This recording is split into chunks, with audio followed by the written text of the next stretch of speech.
구약성경 전도서 4장 9절부터 12절까지 함께 봉독하도록 하겠습니다. 두 사람이 한 사람보다 나음은 그들이 수고함으로 좋은 상을 얻을 것임이라. 혹시 그들이 넘어지면 하나가 그 동물을 붙들어 일으키려니와 홀로 있어 넘어지고 붙들어 일으킬 자가 없는 자에게는 화가 있으리라. 또 두 사람이 함께 누우면 따뜻하거니와 한 사람이면 어찌 따뜻하랴. 한 사람이면 패하겠거니와 두 사람이면 맞설 수 있나니 세 겹줄은 쉽게 끊어지지 아니하느니라. 아멘. 협력하는 전도라는 말씀 제목을 주셨습니다. 여러분은 그런 생각 안 해보셨습니까? 주님께서 제자들을 불러서 전도를 내보낼 때에 각자 알아서 해라라고 하지 아니하고 누가복음 10장 1절 2절에 보면 70인 전도자를 세우셨어요. 그리고 둘씩 보내십니다. 사도행전 13장 2절 4절에도 안디옥 교회에서 성령께서 전도 선교사를 보낼 때에 2명씩 보냅니다. 즉 바나바와 바울을 세웁니다. 그리고 그 뒤에도 두 사람이 갈라지게 될 때에 15장에 보면 바나바는 마가를 택하고 바울은 실라를 택해서 둘이 전도 선교하러 갑니다. 물론 돕는 수행원들과 협력하는 사역자들이 많이 있었을 거예요. 즉 이 말씀은 최소한 둘 이상이 같이 사역해라, 둘 이상이 복음을 위해서 함께 해라 라는 말씀이에요. 왜냐하면 복음을 전하는 일은 협력할수록 큰 능력과 결실을 맺게 됩니다. 예를 들어서 우리 교회가 초청 전도 잔치를 합니다. 몇 사람이 죽을 고생을 해서 전도하고 기도하고 물질 드리고 봉사하고 이렇게 해서 몇몇 사람 하는 거고 전체가 하는 거고 얼마나 큰 능력과 기쁨과 역사가 일어나겠습니까? 자, 이것 때문에 주님은 서로 협력하라는 거랍니다. 첫째, 믿음과 사랑은 합할수록 커진다라고 했어요. 왜냐하면 하나님의 사람들이 협력을 하기 시작을 하면 서로 돕고 푹 돋아주기 시작을 합니다. 물론 못된 사람도 있고 비틀어진 사람도 있어요. 물론 그 사람들은 함께 안 할 것입니다. 어쨌든 보십시오. 우리가 힘이 들고 그리고 정말 어려울 때, 지칠 때, 염려나 낙심의 때가 있습니다. 주의를 하고 이 길을 가다가. 근데 어떤 누군가 우리 믿음의 동지, 형제가 많이 상심하고 아파요. 그럼 그 옆에서 어떻게 됩니까? 일으켜주고 그리고 힘을 부어줌으로 말미암아 그 믿음을 회복하게 만들어주는 거예요. 그래서 나 홀로는 대단한 능력자가 없어요. 서로 주 안에서 사랑하고 협력하게 만드는데 한번 보세요. 우리가 살아온 인생 동안에 나 혼자 믿음 생활, 나 혼자 시험과 싸움을 이겨왔는가? 얼마나 많은 순간순간 믿음의 동지들, 믿음의 친구와 혹은 주의 종과 형제들이 여러분에게 믿음을 잡아주고 믿음을 북돋아줬는가? 여러분은 사람 시험 들게 하는 사람이에요? 믿음을 힘을 주는 사람이에요? 그래서 정말 시험 들게 하는 사람들이 아니라 인격과 믿음이 어느 정도 된 사람들이 모이면 서로를 위해주고 서로를 이끌어주고 서로를 힘을 주게 돼 있어요. 그래서 점점 서로의 주님을 향한 믿음이 더욱 견고하고 커지게 돼 있습니다. 그래서 전도서 4장 10절 말씀도 혹시 그들이 넘어지면 하나가 그 동물을 붙들어 일으키려니와 홀로 있어 넘어지고 붙들어 일으킬 자가 없는 자에게는 화가 있으리라고 합니다. 또한 사랑은 어떻습니까? 사랑은 서로에게 어둠 속에서 추위 속에서 태양이 되어주고 배고플 때에 양식이 되어주고 그러므로 말미암아 서로로 사랑하고 그 사랑을 협력하게 될 때에 수배, 수십 배의 생명력이 되게 합니다. 이것 때문에 주님은 하나하나를 세우지 않고 서로가 라고 말합니다. 내가 너희를 사랑한 것처럼 너희도 서로 사랑하면 이라고 말씀을 하는 이유입니다. 11절에 봐봐요. 또 두 사람이 함께 누우면 따뜻하거니와 한 사람이면 어찌 따뜻하랴 라고 말합니다. 예, 정말 그렇습니다. 여러분과 내가 그냥 침대에 누울 때 옆에 사람이 내게 얼마나 온기를 주고 그거 잘 못 느껴 오히려 귀찮을 수 있어요. 근데 실제로 전쟁사에 그런 얘기가 있었어요. 한 사람은 둘이 갔어요. 한 사람은 혼자 갔어요. 혼자 가는 사람은 자기에게 필요한, 나중에 전쟁이 끝난 뒤에 필요한 은금 폐물 등을 챙겨가고 그것을 나누지 않기 위해서 혼자 갔어요. 두 사람은 서로를 돕기 위하여 정말 험산출령을 넘어야 하고 만년설에 덮인 그 빙하도 넘어가야 돼요. 그렇게 해서 가면서 힘이 들고 어려울 때 서로 부축해주고 그랬어요. 그러다가 한 사람이 쓰러져서 더 이상 걸어갈 수가 없었어요. 뒤따라오던 사람은 자기가 챙기고 있는 물건 때문에 그냥 지나갔어요. 그러나 한 사람은 도저히 두고 갈 수 없어 그 사람을 업고 갔어요. 그렇게 해서 하룻밤 지난 뒤에 앞서간 사람은 얼어 죽었어요. 근데 뒤에서 업고 간 사람은 엎어지고 자빠지고 하면서 서로 체온을 나누고 발열을 해서 둘이 살았어요. 예. 인생이 그하고 신앙이 그하고 복음을 전하는 일이 그와 같아요. 바나바와 바울을 보십시오. 이 바울이 사울이란 이름으로 회개하고 돌아왔지만 옛날에 있던 악명 때문에 아무도 그 사람을 가까이 안 했습니다. 그래서 사도들과 초대교회 성도들하고 완전히 단절될 수 있었어요. 그때에 바나바가 이 사도 바울을 천거를 합니다. 이 사람이 어떻게 주님을 만났고 어떻게 성령을 받고 어떻게 회개하여 복음을 위하여 어떻게 수고한 사람인지 쭉 이야기를 하고 그들이 공동체에서 이 사울 바울을 받아들이게 만듭니다. 그리고 나서도 이제 복음을 전한 핍박과 어려움이 있고 바울은 자기 고향으로 돌아가서 야인으로 개인적인 전도자로 삽니다. 그렇게 잊혀져 갈 때에 바나바가 역시 안디옥 교회로 가기 전 그 지역에 부조를 하고 복음을 전할 때에 이 바울을 찾아가요. 그리고 데려다가 힘을 주고 함께 사역할 수 있게 파트너가 됩니다. 그렇게 하고 결국 사도행전 13장에는 안디옥 교회에 같이 가 있게 돼요. 그들의 우정과 사랑과 협력을 알고 성령께서 선교를 위하여 보내는 두 사람을 굉장히 뛰어난 능력과 은사 있는 사람들 중에 두 사람을 세운데 바나바하고 바울을 세워요. 왜 두 사람을 뽑았을까요? 서로 믿음과 사랑으로 연합되고 돕고 있어요.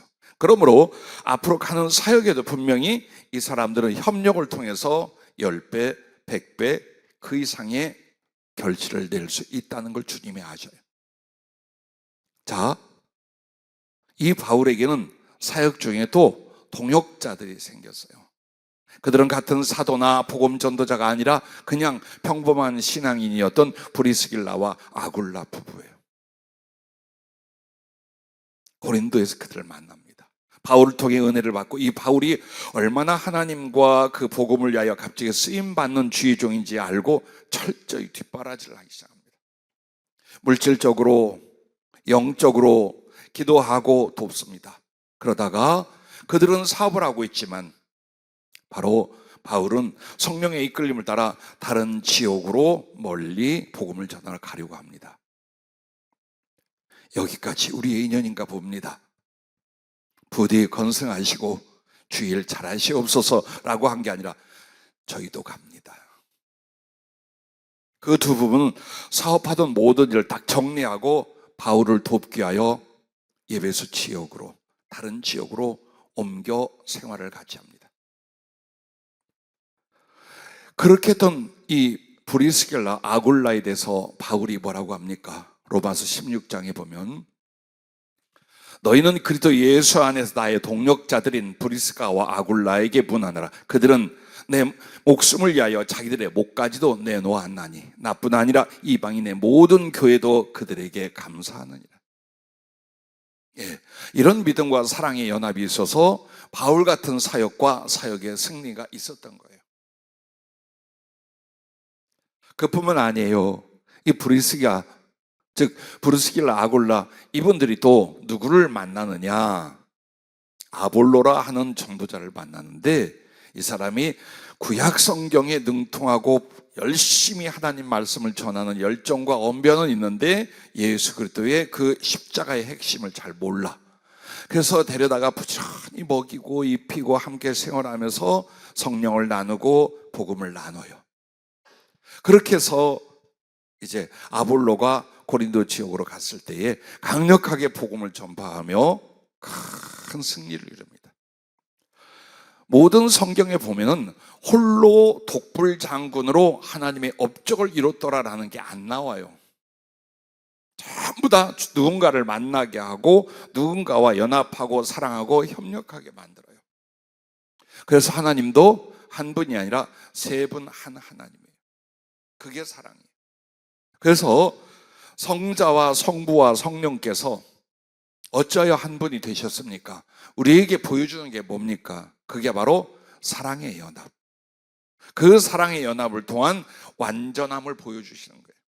그래서 교회에서 신앙인들은 모든 부분이 그렇지만 특별히 영적 싸움이며 하나님 앞에 최고의 충성을 이룰 복음 전파의 사역에 반드시 협력할 수 있도록 가르쳤고 그 결과를 성경은 말해주고 있습니다.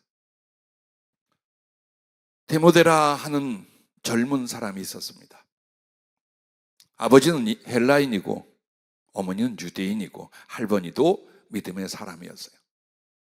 그를 사도 바울이 만나서 복음으로 말미암아 사랑으로 말미암아 친아들처럼 내가 낳았다고 말합니다. 그렇게 해서 그냥 평범한 청년이었던 디모데는 준사도급이 됩니다. 굉장히 큰 능력과 아름다운 복음 전파의 사역을 이루냅니다. 그리고 순교를 하게 됩니다. 그러나 그 순교하기 전 그는 역시 늙고 감옥에 갇히고 고문당하고 병들어 죽어가는 바울을 철저히 뒷바라지합니다. 그렇게 하면서 영적으로 인간적으로 삶의 필요에 대하여 거룩한 복음 전파에 대하여 디모데는 나중에 바울의 보호자처럼 아들이 아버지를 섬기는 것처럼 그렇게 함께합니다. 여러분은 어쩐지 모르겠어요. 오늘 디모데후서 4장 9절부터 읽었는데 바울의 그 고통과 외로움, 아픔이 너무 많이 느껴져서 한참 울었어요. 그 눈물이 철철 나는 거예요. 자, 그 사랑하는 영적 아들 디모데에게 이제 편지를 보내는 디모데후서 4장 9절부터요. 너는 어서 속히 내게로 오라. 데마는 이 세상을 사랑하여 나를 버리고 데살로니가로 갔고 그레스게는 갈라디아로 디도는 달마디아로 갔고 누가만 나와 함께 있느니라. 네가 올 때에 마가를 데리고 오라. 그가 나의 일에 유익하니라. 두기고는 예배소로 보내었노라. 네가 올 때에 내가 드로아 가보의 집에 둔 겉옷을 가지고 오고 또 책은 특별히 가죽 종이에 쓴 것을 가져오라. 여러분, 이 말이 어떻게 이 구절들을 읽어가셨는지 몰라요. 로마 감옥에서 3년 동안 갇혀 있어요. 물론 노였다가 체포되었다가를 반복하면서 그때 당시 로마령에 있던 스페인까지 가서 복음을 전하고 돌아오곤 했어요. 근데 이 바울은 마지막 목이 잘려 참수당해 순교를 합니다. 그때 제가 바울은 그래도 다른 사도들보다 순간적 죽음이니까 나았겠다 그랬어요. 그때 주님 뭐라고 하느냐? 바울을 잡아다가 갑자기 목을 자른 게 아니다. 배도하게 하려고, 그리고 로마에 있는 교회와 교인들과 지도자를 잡아내게 하려고 배반하고 하게끔 회유하고 말 안 들으면 고문하고를 3년 동안 고문을 했어요. 그게 로마 감옥에 있는 거예요.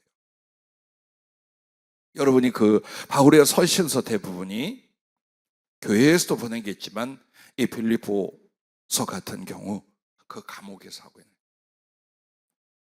그런데 함께 사역하고 함께 주를 위해 살고 죽자던 제자 겸 동지들이 배반하기 시작했어요. 혹은 힘들어서 떠났어요. 혹은 다른 데 급한 일, 사역에서 또 떠났어요. 자, 아무리 생각을 해도 보고 싶고 힘이 될 수 있는 게 디모데예요. 그래서 디모데는 에베소 지역, 한마디로 로마에서 아주 멀리 소아 지역에 있었어요. 배를 타고 오려면 겨울에는 배가 항해를 할 수가 없어요. 그래서 겨울 되기 전에 제발 좀 빨리 와라 하면서 자기의 형편과 처지의 그 외로움과 아픔을 쭉 얘기를 해요. 누구에게 얘기할 데가 없어. 디모데에게 얘기를 해요.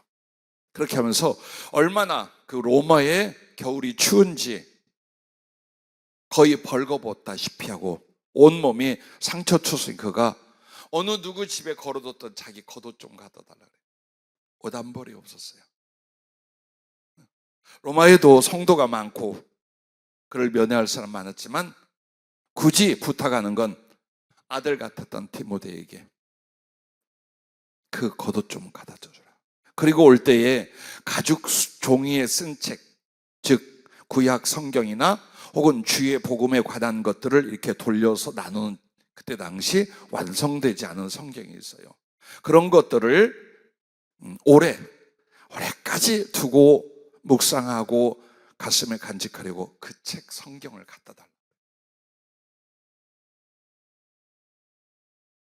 그렇게 행복했던 사람, 주님이라면, 복음을 전한 일이라면 그렇게 행복했던 사나이가 마지막 모든 고초와 외로움 속에서 그 아파하고 외로워하는 모습을 보게 돼요. 그리고 나도 그 길을 가겠지, 그런 생각을 하고 감사를 드렸어요. 여러분의 인생은 어떨까요? 우리의 사역 혹은 신앙에서는 어떨까요?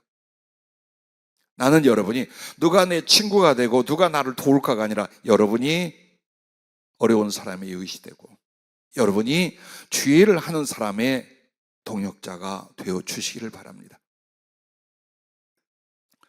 다윗이 심히 어려움을 겪고 쫓기고 죽임을 당하려 할 때 요나단이 이 다윗과의 우정과 사랑이 얼마나 기뻤던지 대신 모든 걸 책임지고 다윗을 살려 도망가게 만들죠.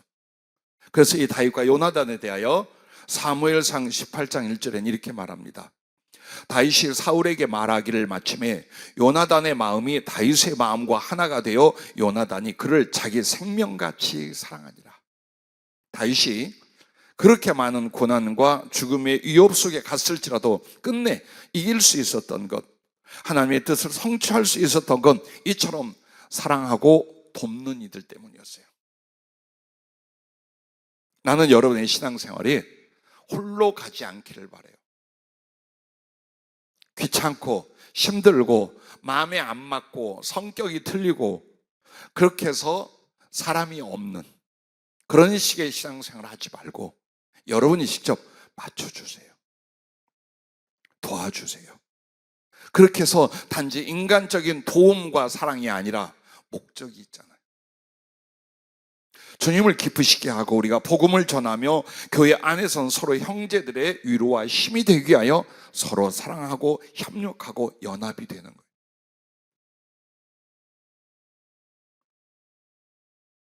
부디 여러분과 나에게 준 이 시간 동안 구원의 신앙이 무엇이며 하나님을 경외하고 사랑하고 은총을 받고 쓰임을 받는 일이 무엇인가를 정확히 보셔야 돼요.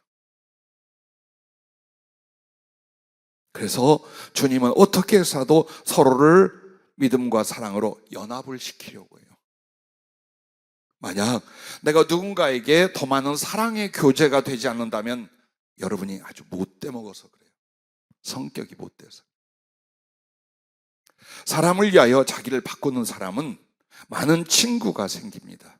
근데 세상적인 친구가 아니에요. 내가 도울 수 있는 친구들이에요. 또한 그들은 나의 작은 사랑을 받고 더 큰 사랑을 기도하며 축복하며 도울 수 있는 사람으로 서게 됩니다. 어느 순간에도 명심하세요. 화목하고 연합하고 사랑하되 내가 먼저 하려고 하세요.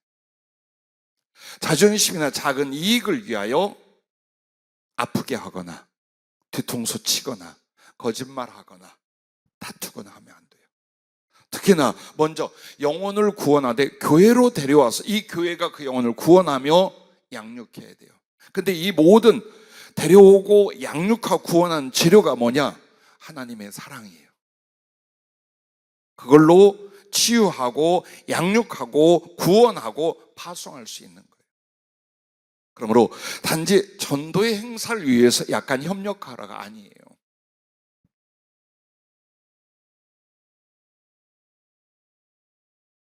자, 이와 같이 사랑과 믿음은 어떻다고요? 합할수록 더 커진다. 그리고 두 번째는 성령의 은사와 능력은 합할수록 커진다. 이 역시 마찬가지예요. 12절 말씀에 한 사람이면 배하겠거니와 두 사람이면 맞설 수 있나니 세 겹줄은 쉽게 끊어지지 아니하느니라 라고 말합니다. 우리 신앙 전체 그렇지만 특별히 복음을 전하기 위하여 나갈 때 주님은 여러분을 군대 용사로 말합니다. 그리고 여러분의 믿음과 그 믿음의 덕과 성품을 빛의 갑옷, 그리고 자기를 보호하고 지키는 갑옷으로 표현을 해요. 그리고 나아가 전할 복음에 대해서 성령의 검이라고 말해요. 그만큼 복음을 전하는 일은 강력한 전쟁 같은 일이라는 거예요. 위험이 있고 도전이 있고 방해가 있고 핍박이 있고. 그래서 이 복음을 전할 때 여러분과 나는 어때요? 내가 가진 성령의 은혜, 네가 가진 성령의 은사, 우리 안에 있는 하나님의 은혜들을 모으고 모아서 세 겹줄이 되어 아무리 끊으려 해도 끊어지지 않은 강력한 하나님의 군대가 되게 하는 거예요. 나는 교회에서 중요한 일을 할 때마다 제일 바라는 게 모든 성도가 다 참여하고 모든 성도가 이건 내일이야 하기를 바라요. 결과는 크든 작든 상관없어요. 그게 바로 믿음과 사랑의 하나, 하나님의 거룩한 뜻을 이룰 수 있는 능력과 가능성이에요. 근데 사연이 있겠지요. 참여하지 못하고 적극성을 띠지 못하는 사람들은 하나님의 비전과 성령의 은혜에서 자꾸 뒤로 쳐집니다. 점점 멀어지게 돼 있어요. 그런데 어리석게도 이걸 몰라요. 나 하나 안 해도 다음에 또 하면 되지. 아우, 난 힘들어. 자, 그렇게 하면 할수록 주님의 계획과 은혜와 쓰심에 대해서 이 사람들은 점점 멀어지게 돼요. 이게 아픈 거예요. 이걸 40년 이상 봤어. 이걸. 본인들은 본인의 이익이나 자기를 위하여 연합하거나 수고하거나 전도 안 해요. 그게 지혜라고 생각해요. 그런데 그렇게 시간이 가면 갈수록 하나님의 은혜와 성령의 역사가 이 사람들에게는 안 일어나요. 안 일어나요. 자, 다 사랑하고 다 긍휼히 여겨요. 다 잘 되기를 바라고 다 내 성도들이 행복하기를 바라요. 그런데 하나님은 심은 대로 거두게 하시는 거예요. 은혜를 받았고 구원을 받았느냐? 또 하나님이 주실 많은 걸 네가 사모하고 있느냐? 그러면 네가 대접하고 네가 충성하고 네가 앞서고 네가 연합해봐라. 그게 하나님의 사랑의 지침이에요. 특별히 하나님의 성령으로 말미암아 우리는 구원을 얻고 하나님의 성령으로 모든 은혜가 와요. 미안하지만 성령님을 제외하고 물질이 오거나 능력이 오거나 지혜가 오거나 좋은 일이 안 일어나요. 많은 크리스찬이 착각하는 게 뭐냐면 내가 노력하고 기도하면 이게 될 줄 알아요. 그러나 하나님의 임하시고 모든 은혜는 성령님을 통해서 가는 거야. 근데 그 성령님하고 안 친해. 혹은 그 성령님께 순종 안 해. 혹은 그 성령님에 대하여 내가 나를 붙들어 충만히 사용할 수 있도록 나를 제공하지 않아. 그러면서 물질로, 능력으로, 지혜로, 권력으로 나를 써주시옵소서. 근데 사실 써달라는 말도 뭐예요? 내가 잘 살고 가는 거예요. 작은 일 복음을 위하여 혹은 기도를 위하여 자기를 헌신하지 못하는 사람들이 이걸 가지고 하나님의 일을 하겠다는 거예요. 가능할까요? 가장 중요한 건 여러분, 말씀과 기도와 예배예요. 이걸 경시하는 교인이 성령을 받고 하나님의 쓰임을 받고 하나님의 역사 안 일어나요. 절대로 안 일어나요. 절대로 안 일어나요. 성경에 그걸 말하고 많은 기독교 역사 하나님의 사람들이 그걸 다 말해요. 그래서 여러분과 나에게 주님이 성령을 주시고 더 충만히 주실 때는 성령 충만이란 영적 세계 안에서만이 아니라 이제 모든 것들을 하나님께서 주시고자 하는 관문이며 그릇이 성령에 잡혀가는 거예요. 그런데 이 성령이 어떻게 오느냐? 어떤 사람 같은 경우는 이제 자기 혼자 받았다고 생각을 해요. 혼자 받았다. 그러나 혼자 받는 사람은 없어요. 하나님이 내게 직접 주시지. 아니요. 사람을 통해 줘요. 누군가가 성령의 사람이 먼저 나를 위하여 간절히 기도했거나 그 사랑 안에서 거룩한 교제를 갖거나 이렇게 해서 성령의 전이 성령의 충만으로 올라가게 돼요. 그래서 그걸 보여주신 게 뭡니까? 사도 바울을 주님이 세울 건데 주님이 직접 성령 충만케 할 수 있잖아요. 주님이 직접 모든 사명을 줄 수 있잖아요. 그런데 이름도 없던 아나니아라는 사람을 보내요. 그리고 그가 주님의 말씀을 대언하고 안수할 때에 성령 충만을 받게 돼요. 이게 어떻게 된 걸까요? 왜 그렇게 할까요? 왜 그렇게 할까요? 우리 교회에서 양육을 받았던 사람들과 은혜를 사모했던 사람들에게 유사한 성령의 나타남과 은사들이 나타나요. 거의 저를 통해 유사한, 그게 유사하다는 게 뭐냐면 지혜 쪽이 먼저 따라오고 능력 쪽이 따라오게 되는데 지혜 쪽의 은사들은 대부분 여러분이 말씀을 깨닫는 것과 귀와 눈이 열려져 가는 상황이 와요. 그렇게 해서 성령 안에서 주님과 교통하며 그 모든 것들은 지혜와 지식과 분별과 장래일을 말함과 많은 비밀을 해석함과 이렇게 들어가요. 그렇게 하면서 이 사람이 어떻게 기도하고 어떻게 복음을 위하여 충성할 것인가에 따라서 그 지혜가 더하고 능력이 더해요. 근데 이 시작점 그리고 공급점이 뭐냐? 저를 통해서 했어요. 우리 아이들도 다 그렇게 한 거예요. 그런데 대부분의 여기서 양육될 때는 그랬다고 생각해요. 나가면 내가 받았다고 생각해요. 내 스스로 기도하고 내가 하나님을 사랑하고 하나님이 나를 쓰려고 준다고 생각해요. 그렇게 안 해요, 주님이. 그래서 제가 가끔 그 얘기를 하잖아요. 공동체라는 영적 울타리가 있어요. 그럼 여기에는 은사와 비전이 있어요. 이 교회 혹은 공동체에 대하여.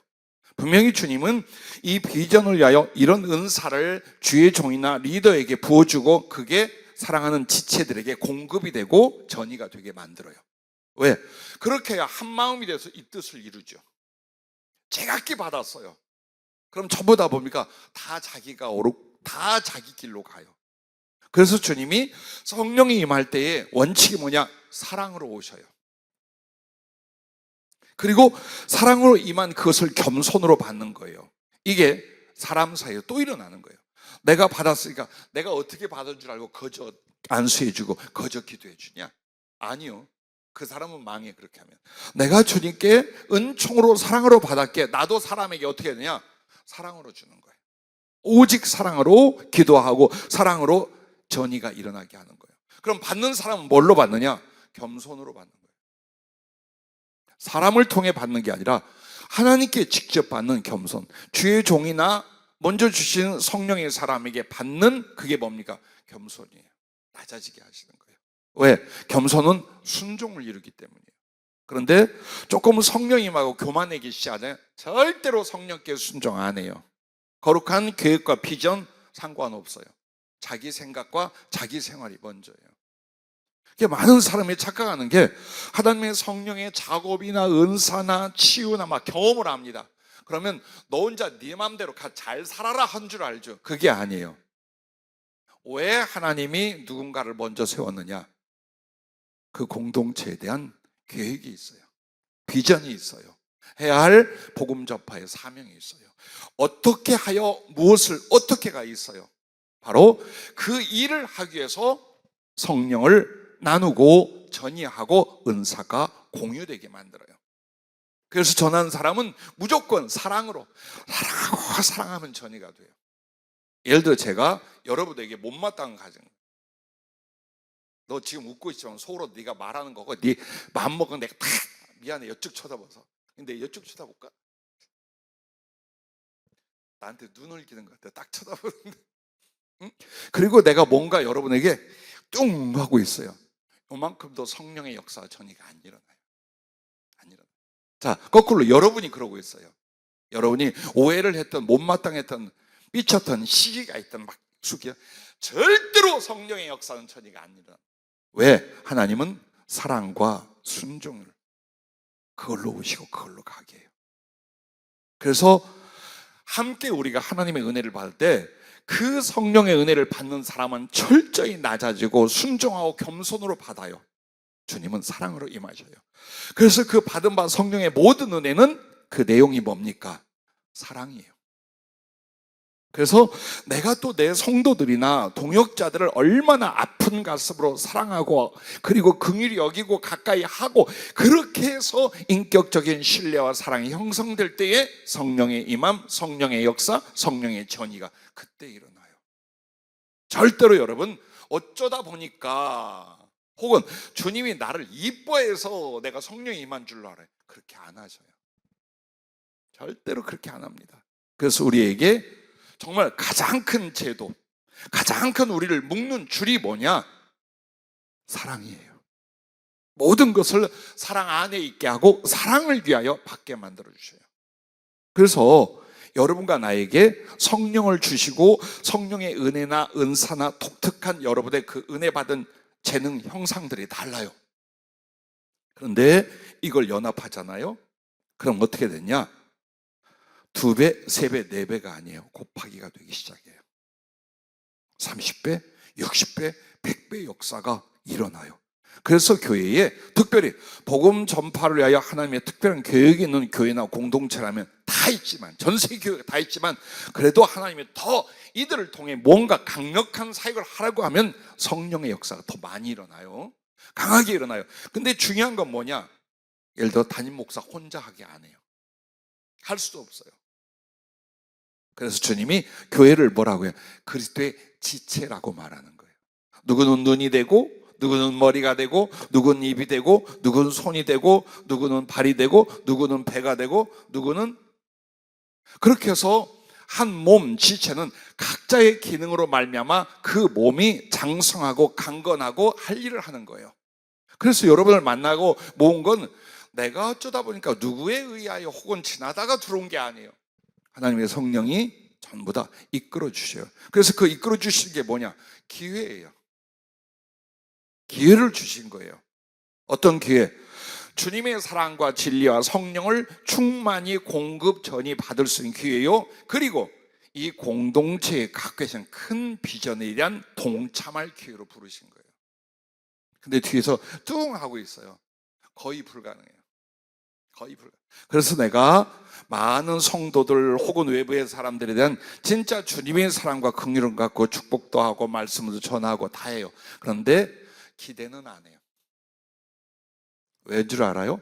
목사님 그래도 기대를 해줘. 천만에 기대해 보세요. 상처가 말도 없이 커요. 내가 기대하는데 그거밖에 안 해. 당신 내가 이런 은혜를 받고 죽음에서 살았는데 죽게 그거밖에 못해. 그래가지고 어느 세월에 그거 벗어나고 하나님이 당신들을 써. 이게 와요. 기본은 해야지. 양심은 있어야지. 뒤에서 한 주님 사랑이 진실이지. 이게 와요. 솔직히 살아보니까 와. 그러면 어떻게 되냐? 선이 딱 그어져요. 가슴속에서 서늘해지면서 나도 괴롭고 그 영혼들을 축복할 힘이 안 나와요. 그럼 어떻게 할 거냐? 저 형편과 처지에서 얼마나 힘들고 아플 거냐? 그럼 하나님 도와주십시오. 하나님 불쌍히 여기십시오. 저들에게 힘을, 이것만 하는 거야. 그런데 그들이 어떻게 성장하고 어떻게 성공하고 어떻게 큰 사랑과 충성을 하고는 이제 마음속에서 어때요? 어려울 것 같아. 어려울 것 같아. 그리고 내려놓으면 긍휼은 계속하나 서운함이나 아픔은 안 일어나요. 그건 주님도 마찬가지. 주님. 그래서 나는 여러분들이 어떤 하나님의 특별한 계획과 뜻이 교회 안에 있을 때에 맨 앞으로 가려고 해야 돼요. 자야 저요 그 맹구처럼 앞으로 가야 돼요. 뒤에서 허거나 말거나 이미 하나님이 주실 계획과 성령의 은혜와 그걸 통해서 축복하고 들었을 비전은 끝나버립니다. 이게 마음이 아파서 내가 기관장들이나 혹은 주의 종들이나 수고할 사람들에게 내가 얼핏 얘기해요. 동참하게 하십시오. 한 사람이라도 더 가슴에서 우러는 마음을 참여하게 하십시오. 이거 지금 사람끼리 해도 나서줘야 될 일입니다. 의리로. 동네 잔치라고 해도 그래도 부조라도 하고 가서 설거지라도 겁니다. 이것은 주님의 계획이고 주께서 그토록 원하시는 일이에요.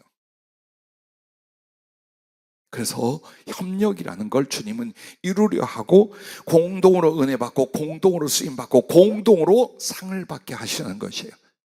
어떤 상황에도 여러분과 나는 성령의 은혜가 먼저고 그 성령님이 모든 일들을 이루어 주실 거예요. 그러기 위해서 여러분과 나는 어떻게 됩니까?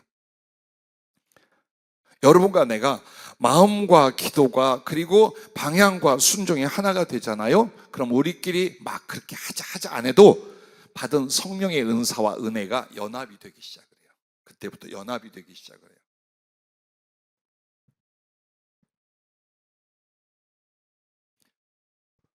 처음에 저는 몰랐어요.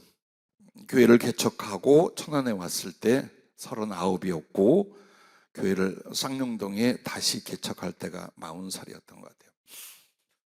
근데 그때 그 2, 3년에 성령이 더 강력하게 부어줄 걸 약속을 하고 나에게 어떤 사역을 할 것인가, 내가 이 교회를 세우는 뜻이 무엇인가에 대하여 주님이 명확히 말씀하고 그걸 인하여 내가 순종 충성할 수 있겠는가, 혹은 고난과 죽음이라도 감당할 수 있겠는가, 그 두 가지의 확인, 그 다음에 교회 앞에서 서원하게 하고 성령의 은사와 능력들이 임하기 시작을 한 거예요. 그런데 이제 중요한 건 뭐냐면 하여튼 자꾸 함께 그 밤에 밤을 지새워 철야기도 하고 안수하고 누가 힘들다 누가 아프다 막 성령 임하기 시작해요. 그러니까 병만 고치는 게 아니라 이들이 성령의 교통과 은사들이 임하기 시작을 하는 거예요. 그래서 막 우후죽순 일어나고 청년들이 몰려오기 시작하고 막 그렇게 했어요. 그런데 주님이 내게는 능력은 나가는데 구체적인 은사들이 팍팍팍팍 자라나게 안 주시는 거예요. 희한한 일이죠. 아니 누구를 위해 전하고 안수하면 자기들은 성령 받고 눈이 열리고 은사가 나타나고 막 하는데 나는 뭔가가 아니야. 그래서 하다못해 어떻게 해요? 우리 아들 레미가 8살 때 성령 받고 천국 가까우더니 2년 동안 예언을 하는 거예요. 환상을 보면서 누가 오실 겁니다. 그 목사님 어떤 분인데 아빠는 이렇게 하랍니다. 그러더니 70 노목께서 또 성령을 받더니 여기가 맞아. 그리고 주님이 이곳에서 큰 물고기 2마리를 만날 건데 해석은 자네가 해. 계속해서 자, 병들어 죽어가던 10가지 병 마지막 위암에서 치료받은 우리 김수영 전사 왔다 갔다 한 사람 있죠? 거기도 이 생퉁이 이 자매가 날마다 목사님 주님이 이렇게 하시래요, 이렇게 기도하시래요, 이런 일이 있을 거래요. 근데 영적 분별을 하고 지혜는 있길래 해석하는 일과 분별을 한단 말이에요. 분명히 주님이 하는 거예요. 그래서요 4년 동안을 어린아들, 늙은 어머니, 집사람, 그리고 김수영 그 자매와 기타 여러 사람들에게 전부 다 무릎 꿇고 기도받았어요. 목사님 주님이 주여. 나중엔 왠지 화가 나는 거예요. 주님 이게 뭡니까? 주님 대체 이게 뭡니까? 나 언제나 저 사람들한테 일일이 지시받고 이거 지도받고 해야 됩니까? 이거 어떻게 해야 됩니까? 주님이 대답을 안 하셔요. 그래도 감사한 건 그렇게 은혜를 받고 치유받고 성령 받은 사람들이 우리 목사님, 우리 목사님 전부 다 똑같은 말을 해요. 주님이 자기를 치료할 때, 주님이 성령을 줄 때 목사님과 이 사역의 중보자요 함께 손과 발이 되라고 내가 너희들을 살렸다, 내가 너희들의 성령을 했다는 거예요. 그게 이제 1명, 2명, 6명, 7명, 8명 늘어나기 시작을 하는 거예요. 그리고 그 사람들에게는 강력하게 이제 성령이, 그래서 소위 목사님 사역을 하는 중보 기도 팀이 형성이 됐어요. 그리고 어느 집회를 가든지 어떤 일을 하든지 그들이 항상 따라다니면서 죽기 살기로 기도하고 주님 주신 메시지를 나누고, 그렇게 하면서 말할 수 없는 불같은 역사와 기적들이 수도 없이 일어났어요. 수도 없이. 자, 섬에 연합 집회가 있었어요. 그곳에 환자가 30여 명이 참석을 했는데 30여 명이 전부 다 치료된 집회가 있었어요. 그 중에 척추뼈가 부서진 사람이 붙고, 귀신 들려 섬의 노총각에 팔려온 불쌍한 자매가 있어요. 나이 어렸을 때 귀신에 잡혀가지고 그 귀신이 쫓아나갔어요. 저희를 대접했던 할머니, 할아버지, 집사님은, 할머니는 귀가 피고름이 나는데 완전히 귀가 먹고 이게 병원에서 안 고쳐져요. 할아버지는 어디서 다치고 덧났는데 종아리에 살이 이만큼 팽긴 게 그냥 계속 썩어가듯 아무리 해도 안 나요. 면역력이 없어 그런지. 이분들 그 집회 기간 동안에 다 났어요. 그렇게 해서 30명 이상 왔던 환자들 전원을 다 치료를 했어요. 그때 나 말고 믿음의 동지들이 어떻게 기도한 줄 압니까? 목숨 걸고 기도했어요. 심지어는 설교만 끝나면 모든 시간에 골방으로 들어갔어요. 그 교회에 있는 어린 예배실이라든가 저쪽 기도에 들어가서 기살걸 눈물로 부러지고 저녁에는 밥도 안 먹고 금식하면서. 그 중에 이 김수영 전사에게 다니엘하고 나이가 똑같은 어린아이 5살짜리가 있었어요. 목사님의 집회를 위하여 중보기도로 따라갔는데 따라간 첫날부터 아이에게 고름이 얼굴에 고름들이 툭툭툭 튀어 올라오기 시작한 거예요. 열이 40여 도 올라가기 시작하고. 그래서 위에서 기도하고 웬만하면 다 하는데 안 나는 거예요. 더군다나 이 강력한 집회에 왔는데 안 나는 거예요. 그때 주님께서 성령으로 그 애기 엄마에게 말해서 내가 네 아들 데려간다. 그래서 내가 빨리 병원 가. 육지로 병원으로 가서 싣고 가. 그랬더니 펑펑 울면서 이러는 거예요. 주님께 데려가신다 하길래 데려가라고 했습니다. 그리고 나는 목사님의 이 사역과 집회를 기도하러 왔습니다. 못 나갑니다. 못 나갑니다. 그리고 그 아이가 거의 죽어가는 것 상태를 두고 걔를 무릎에 끌어안고 교회에 와서 기도했는데 어떻게 기도했을 것 같아요? 그 어미가 죽어가는 아들을 안고 이 사명 때문에 이 목사님의 집회를 지키는데 어떻게 기도했을 것 같아요? 나는 그 전도사와 그 주변 사람들의 기도가 그 교회 연합 집회에 그렇게 일어났다고 봐요. 그렇게 하면서 부흥회를 다니고 집회를 다닐 때마다 이 팀들이요 금식하고 처리하고 기도하면서 말도 못할 일들이 일어났어요. 그리고 이 교회는 그렇게 주님이 계속 하려고 하는 거예요. 다만 가슴이 아픈 건 어떤 연유로 성령의 사람들은 반드시 공격합니다. 내가 성령의 충만함과 큰 기적을 체험하고 은사가 있으니까 내가 그러지 않은 사람보다 훨씬 낫겠지라고 하잖아요. 천만의 만마예요. 사단이 암살을 하든지 꺾고 타락을 시키는 첫 번째 대상이 누구겠어요? 성령의 사람들이에요. 교회와 이 세상에서 없이 해버릴 그들의 대적이 누구냐? 성령께 더 접힌 주의 종과 성도들이에요. 그래서 공격을 하고 미혹 말도 못하게 만들어내요. 그때 그 사람들이 하나씩 무너져가기 시작합니다. 결국 김수영 전사도 너무나 극심한 그 가난 어려움 속에 결국 아이의 장래를 위하여 재혼을 택하여 갔어요. 소원 다 했는데 이 사역을 죽은 목숨 살려줬기에 나는 아이만 키우면서 가정 앞으로 안 갖겠습니다. 이 사역을 죽겠습니다 했어요. 근데 한 사람 한 사람씩 시험이 들기 시작하는 거예요. 교만이 오거나 정말 이렇게 너무나 극심한 어려움이 오거나, 그것을 아마도 오래되신 우리 성도님들 목사님들 알 거예요. 3차에 있었어요. 3차에. 자, 그 패거리들이 무너지고 그 다음에 그 뒷패거리가 또 있었어요. 소위 말하는 주의 임재도 그때 일어나고 막 그랬어요. 다윗 전에도. 그리고 여러분 3차는 다윗과 미국에 간 청년들이에요. 그들은 성령님께서, 그리고 저도 미국으로 가서 공부하게 하고 사역을 준비시켰어요. 그러나 실제로는 성령의 중보팀 연합팀으로 3번째 세운 팀이었어요. 제일 가슴 아픈 말이 이거예요. 네 아들에게 주의 임재가 이르다고 성령을 부어준 이유가 뭔 줄 아느냐.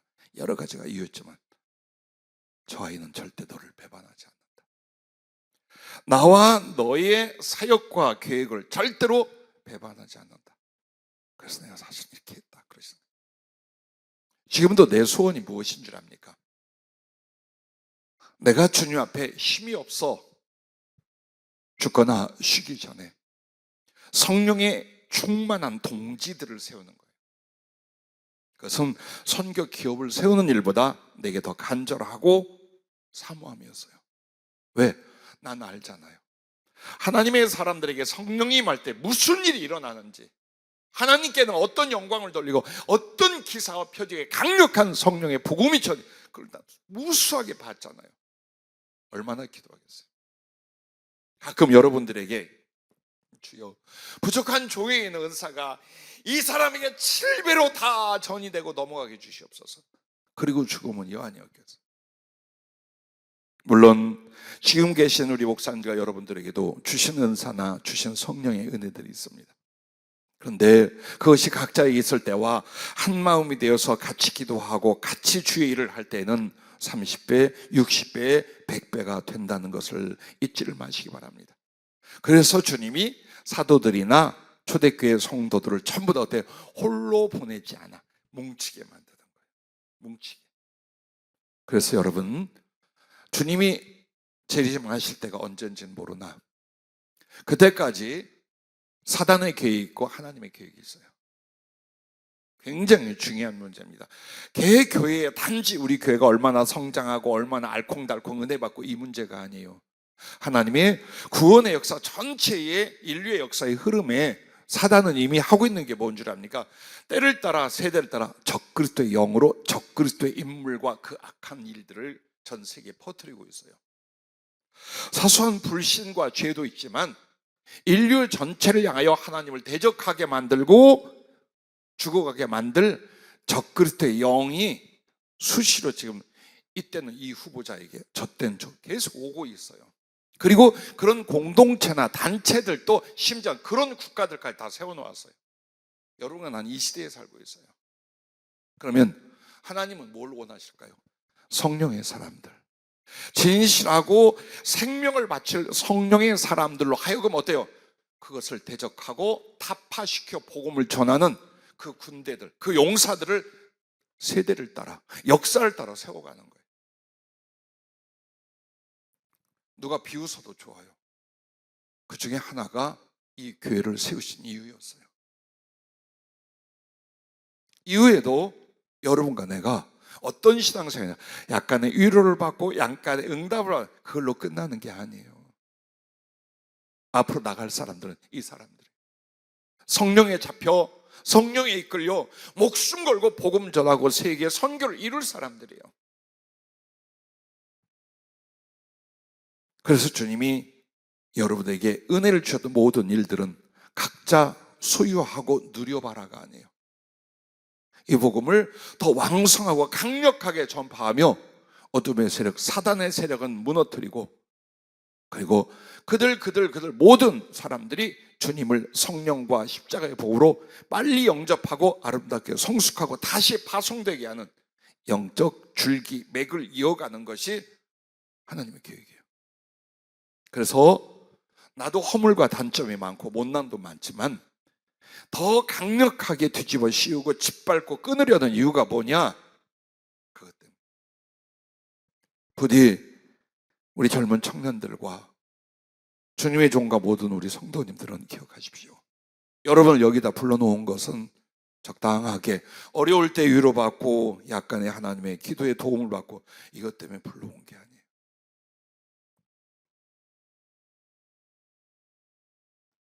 마지막 시대에도 계시록에 보면 11장에 두 층이 나옵니다. 둘만 필요하다는 게 아니에요. 연합에 대한 말입니다. 24장로는 왜 24장로일까요? 24명이라는 게 아닙니다. 연합에 대한 말이었습니다. 14만 4천이라는 숫자냐 영적인 게 아니라 연합이란 뜻입니다. 그 공동체가, 그 무리들이라는 그것을 성경은 우리에게 알려주고 계신 것입니다.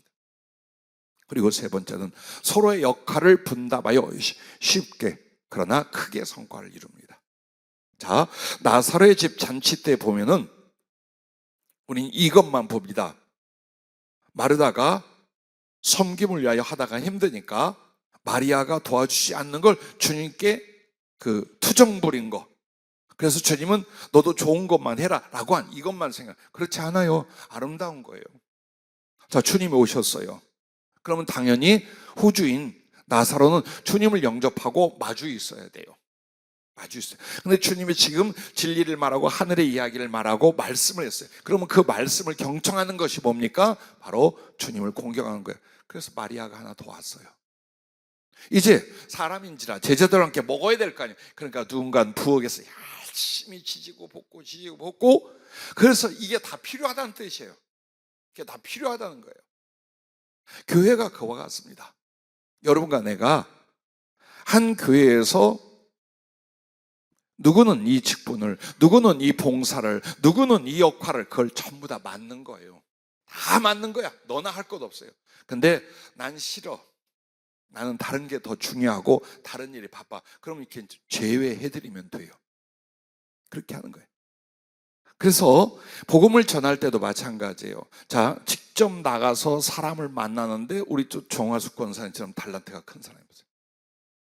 모르는 사람인데도 어쩐 연유인지 모시고 와. 조금 옛날에 과거 안면인데 모시고 와. 참 희한한 달란트다 싶어요. 근데 중요한 건 그렇게 데려오기만 하면 되냐 이거예요. 아니요. 데려왔으면 교회는 어때요? 책임지고 그 영혼을 성령과 말씀으로 위로, 치료, 그리고 양육을 해야죠. 그리고 또 우리는 모두 힘써서 그렇게 오신 일 한 사람 한 사람을 친절하고 사랑스럽게 돕는 자요, 영적인 친구가 되어줘야 되죠. 이걸 다 하는 거예요. 내가 그 교회에서 누구 때문에 그 교회 안 나가? 그건 망할 징조예요, 교회가. 그렇게 하는 거 아니에요. 여러분, 말하고 행동하는 거 잘 아세요.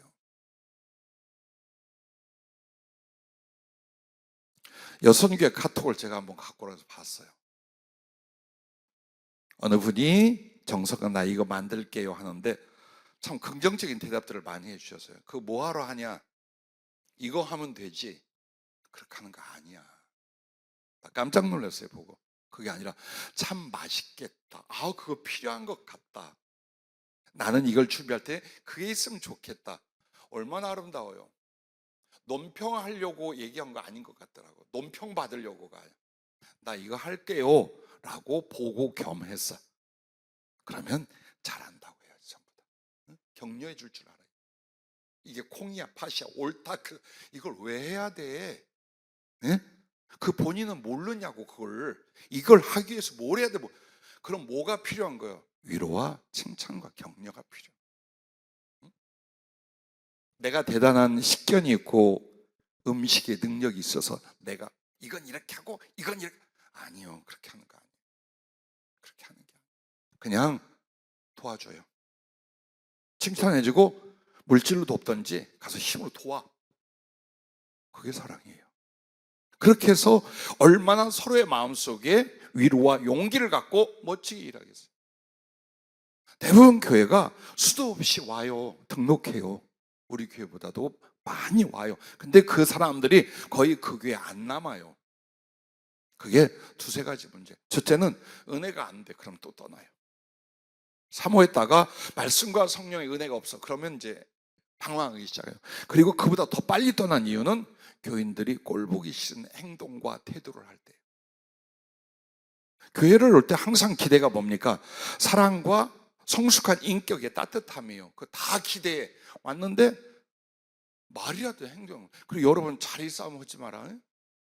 세 사람이 왔는데 가방 딱 놓고 이거 내 자리예요.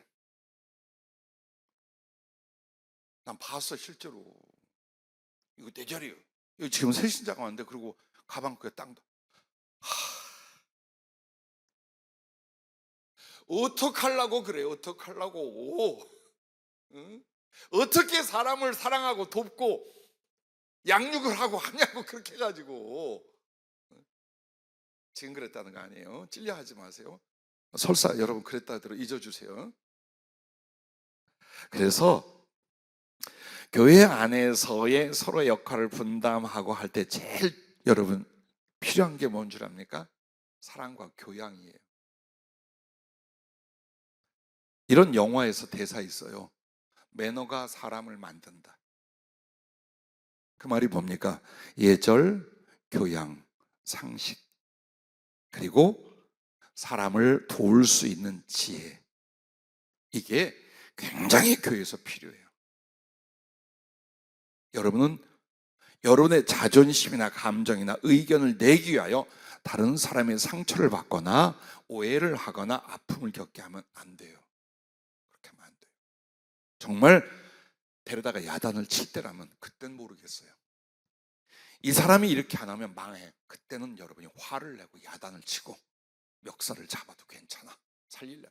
근데 웬만한 교제와 주의를 할 땐 여러분 전부 다 뭐가 돼요? 밀어주는 사람, 일으키는 사람, 칭찬하고 격려하고 사랑하고 돕는 사람이 되어줘야 돼요. 사도들을 세우고 목사와 교사 그런 사람들을 세운 이유를 에베소 교회의 사도 바울은 그래요. 봉사와 그 직분을 위하여 내가 사도, 선지자, 교사, 복음자, 목사를 세웠다. 즉 뭘 배운다는 거예요? 교회에서는 봉사를 배우는 거예요. 섬기는 걸 배우는 거예요. 하나님이 우리를 섬겨주셨으니 그 생명을 사랑으로 받았으니 우리도 서로를 섬겨 이 사랑이 생명이 되고 이 사랑의 생명이 거룩하게 이웃으로 흐름이 될 수 있게 하는 거예요. 그래서 교회는 자기의 선택이 아니에요. 하나님의 뜻과 말씀을 배우러 온 거예요. 근데 그 배움이 뭐냐? 섬기는 사람이 돼요. 교회에서 누가 어른입니까? 누가 윗사람입니까? 섬기는 사람. 누가 영적으로 인격적으로 어립니까? 투정 부리는 사람. 투정 부리는 사람이 뭡니까? 영적으로나 인격적으로 지금 유하라는 뜻이에요. 주 안에서 지혜와 사랑과 모든 성숙은 뭡니까? 품을 수 있고 대접할 수 있고 위로할 수 있고 그리고 용납할 수 있고 여기까지 성장해야 돼요. 그래야 주님이 마음 놓고 상처받은 사람, 연약한 사람, 괴팍한 사람, 죄인들 갖다 붙여주죠. 별의별 사람이 다 있을 거예요. 그러나 여러분과 나는 계속해서 우리를 만들어가는 영혼을 구원하는 것이다. 복음을 전하고 그 열매를 만들기 위하여 우리의 인격은 어떠해야 되고 말은 어떠해야 되고 사람을 만나서 어떻게 해야 되는가. 그러기 위해 먼저 우리들은 어떻게 똘똘 뭉쳐서 복음을 전하고 영혼을 양육, 사랑, 도와야 되는가. 바로 이 부분이에요. 그렇게 해서 여러분과 내가 홀로는 안 돼. 좀 더 많은 사람들이 각자의 주신 달란트와 은혜와 자원하는 심령을 가지고 일을 해야 됩니다. 로마서 12장 4절에 이렇게 말합니다. 우리가 한 몸에 많은 지체를 가졌으나 모든 지체가 같은 기능을 가진 것이 아니니 이와 같이 우리 많은 사람이 그리스도 안에서 한 몸이 되어 서로 지체가 되었느니라. 우리에게 주신 은혜대로 받은 은사가 각각 다르니 혹 예언이면 믿음의 분수대로, 혹 섬기는 일이면 섬기는 일로, 가르치는 자면 가르치는 일로, 혹 위로하는 자는 위로하는 일로, 구제하는 자는 성실함으로, 다스리는 자는 부지런함으로, 긍휼을 베푸는 자는 즐거움으로 할 것이니라. 사랑에는 거짓이 없나니 악을 미워하고 선에 속하라. 형제를 사랑하여 서로 우애하고 존경하기를 서로 먼저 하며 부지런하여 게으르지 말고 열심을 품고 주를 섬기라. 소망 중에 즐거워하며 환난 중에 참으며 기도에 항상 힘쓰며 성도들의 쓸 것을 공급하며 손 대접하기를 힘쓰라. 이 말씀 속에서 그 작은 교회 안에도 사랑과 영혼을 구원 양육하게 하여 직분과 역할과 달란트가 이렇게 많았던 거예요. 이렇게 많았던 거예요. 그렇게 해서 구제하는 사람, 위로하는 사람, 복음을 전하고 가르치는 사람, 신령한 성령의 은사로 예언하는 사람, 병든 사람 돌보는 사람, 교회 전체의 살림을 도맡는 사람, 전부 다 지금 사도 바울은 그 얘기를 하고 있어요. 그럼 여러분은 누구입니까?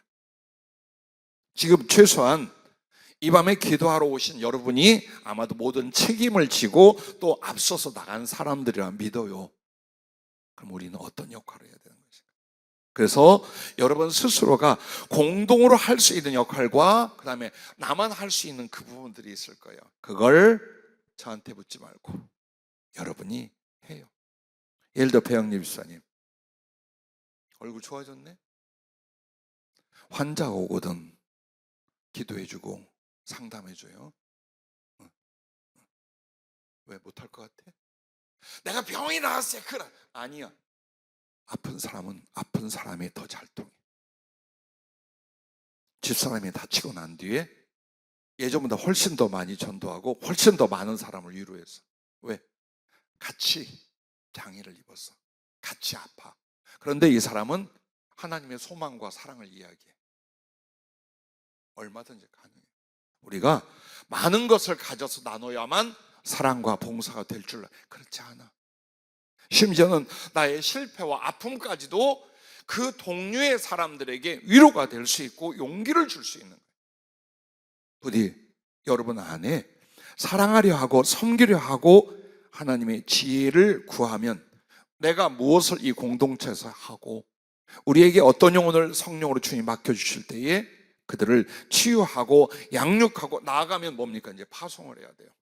복음을 위하여 사랑을 위하여 또 우리가 사람들을 그 역할을 감당하게 만들어야 돼요. 교회는 거기까지 가야 돼요. 그래서 그것은 예를 들어서 제가 혹은 우리 주의종 몇몇이 하는 게 아니다. 모든 공동체, 지체들이 함께 그 역할을 감당하는 것입니다. 그러므로 혹시라도 여러분과 내가 누군가를 만나고 전도할 때에 우리는 또 어떻게 협력할 것인가? 필요하다면 그래 내가 차를 지원할게. 응? 온다고 하면 내가 차 있으니까 가서 내가 기다리면 자네가 데리고 타 라든가 얼마든지 우리가 공유하고 공분하여 합력하여 선을 이룰 수가 있는 줄로 믿습니다. 자, 그래서 여러분과 내가 영혼을 구원하며 하나님의 사랑을 이루잖아요. 그 성취된 일을 뭐라고 말하느냐? 이렇게 말합니다. 두 사람이 한 사람보다 나음은 그들이 수고함으로 좋은 상을 얻을 것임이라. 그 상을 얻는다는 건요, 하나님의 은혜 아래 우리의 계획하고 주님이 원한 일을 성취한 거예요. 그게 상이에요. 그리고 이 작은 일을 성취하니 더 큰 일을 위하여 달란트를 강력하게 부어줄 거예요. 이게 상이에요. 그리고 주님 앞에 갔을 때에 이제 주님이 주신 영광과 사랑의 지위가 상이에요. 그렇게 해서 이 거룩한 상을 서로 함께 사랑으로 받게 하려는 거예요. 그게 주님의 계획이에요. 아마도 우리가 이렇게 행사적으로 복음을 전하지 않고 교회 자체가 거룩한 사명으로 성령과 주신 달란트로 앞으로 나아갈 거예요. 그때 여러분들이 오늘 말씀을 기억을 해 주시길 바라요. 우리 김영환 전사님이 몸이 많이 약하고 힘든 사람이에요. 우리 김경자 전사님하고 전에 알았던 영혼들을 돕고 위로하고 치유하고 양육하고 있었어요. 그리고 때가 되어 두 사람을 주님이 저희에게로 인도하고 또 나는 두 분을 양육하며 치유하며 붙들고 있었어요. 자, 그렇게 하자 우리 남명아 집사님 가족들을 우리 전산대회를 통해서 인도하게 했어요. 그리고 정말 힘들고 어려운 것들을 성령이 치유하며 그 치유와 함께 가족 전체에 대한 계획과 비전을 빨리빨리 세우시는 거예요. 그래서 서너 달 이상 돼야 이사할 수 있을까 했어요. 집이 팔리고. 근데 바로 결정 내리고 주님 섬기는 예물 딱 드리고 가자마자 집이 팔렸어요. 그래서 남의 일이니까 얼굴들이 안 바뀌어. 남의 일이 얼굴들이 안 바뀌네. 아를 하든가 아멘을 하든가 뭐라 했는데, 그래서 얼굴 관리가 은혜입니다. 그렇지, 그렇게 그렇지, 그렇게 스마일 좋잖아요. 자, 보세요. 하여튼 어느 순간에 한 영혼들을 도왔어요. 복음을 전하고 정말 애썼어요. 여기 와서 은혜를 받게 하기 위하여 우리 두 전사님은 집 통째를 온 가족에 쓸 수 있게 했어요. 정말 가족같이 함께. 쉬운 일 아닐 거예요. 그래서 금요일로 와서 주일까지 은혜를 받게 했어요. 복음을 함께 나누고 기도를 함께 하는 것만 아니라 할 수 있는 그 가족들을 도왔어요. 그리고 그 열매와 도움 끝에 또 하나의 협력을 위하여 주님이 저를 붙이고 여러분을 붙였어요. 그래서 하나님의 계획과 은혜 중에 아주 획기적인 영적 변화, 치유, 성장이 그 가족들에게 일어나요. 하나의 예를 여러분에게 드린 거예요. 봐봐요. 협력하여 복음을 전하고 협력하여 영혼을 구원하니, 그때 여러분 어때요? 수고를 수고로 여기지 말아요. 희생을 아파하지 말아요. 사람을 살리는 일, 하나님의 일을 한다는 어때요? 죽겠다고 했잖아. 전사님 죽을 거라고 그랬지? 아직 안 죽었지? 그래요. 힘들 때 여러분 그렇게 하세요. 우리가 복음을 전하고 서로 봉사하고 섬길 때 많이 여러분이 힘들잖아요. 그럼 이렇게 말해요. 우리 옥지사님 주님에서 죽겠다고 했지? 응, 죽겠다고 했지? 그 생각만 해. 내가 주님에 죽겠다고 했는데 까짓 거 뭐? 예, 다 할 수 있어요. 나는 우리 교회 주신 은혜와 주님이 너무나 아름답고 사랑스러운데 그 은혜를 겸손히 받고 어떻게든지 따르고 순종하는 여러분들도 내 가슴과 주님 가슴에서 가장 아름다운 별입니다. 이번에 어떤 역사가 가시적으로 나타나는 게 중요하지 않아요. 먼저 된 우리가 얼마나 사랑으로 똘똘 뭉쳐 주님을 기쁘시게 하고 영혼들을 사랑할 수 있는가. 나는 그게 이번의 결과뿐만 아니라 앞으로 이 교회에 가진 주님의 비전과 계획을 이루실 하나님의 힘이라고 생각합니다.